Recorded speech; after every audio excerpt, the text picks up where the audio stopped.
萬化個萬字咧就係食字邊啦，再加曼克頓嗰個曼字啊，加埋就係饅頭嗰個饅啦。咁萬化頭頭聽到係咩嚟嘅咧？再諗下就係咩一嚿嚿啦，係咪？即係好似饅頭咁嘅所謂萬化。咁通常咧就係咩咧？喺我哋蘋果肌嘅上方嘅位置，眼周嘅位置。每一種材料咧，其實咧都有佢嘅特性嘅，都有佢嘅方法同點樣用。好啦，咁透明質酸係咪一定等於萬化咧？其實你問我答案就係唔一定。其實透明質酸佢係一個好好嘅結構分子嚟嘅。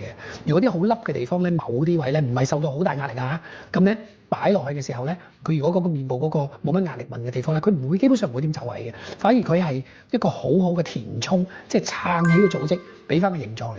但係當係咩咧？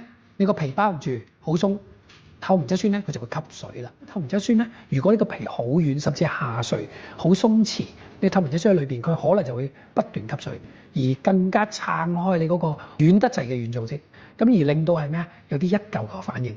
仲有而家其實打透明質酸，基本上喺市場有個材料，尤其是最而家新嗰啲膠聯啊，佢比較膠聯咗嘅透明質酸，同埋比較耐可以留得比較耐嘅透明質酸咧，通常佢哋都係可以做到膠原蛋白，因為點解啊？呢個原理好早已經有㗎，就係 by distension 啦。佢呢啲軟組織咧就係撐住咗，所以咧我哋見到萬化就係咩咧？就係你個皮包得唔好，但係你又擺好多透明質酸，甚至越失透明質酸，你就會水腫啊！點解啊？因為亞心位㗎嘛，頭啲透明質酸唔係你啲肉嚟嘅喎，係咪啊？你裏邊冇淋巴、冇血管、冇流通嘅，佢只會更加咧擠迫你啲軟組織，令到你嘅流通更加低。不斷打或者一次過落好多，我哋發覺你會有腫脹啦，甚至長期嚟講咧，當佢咧真係嘅軟組織因為擺呢個 distension， 即係撐開咗啲軟組織而生膠原蛋白嘅時候咧，你就會有萬化呢個現象啦。大家想知道多啲你哋唔會知道嘅醫學美容知識，你就 follow我啦。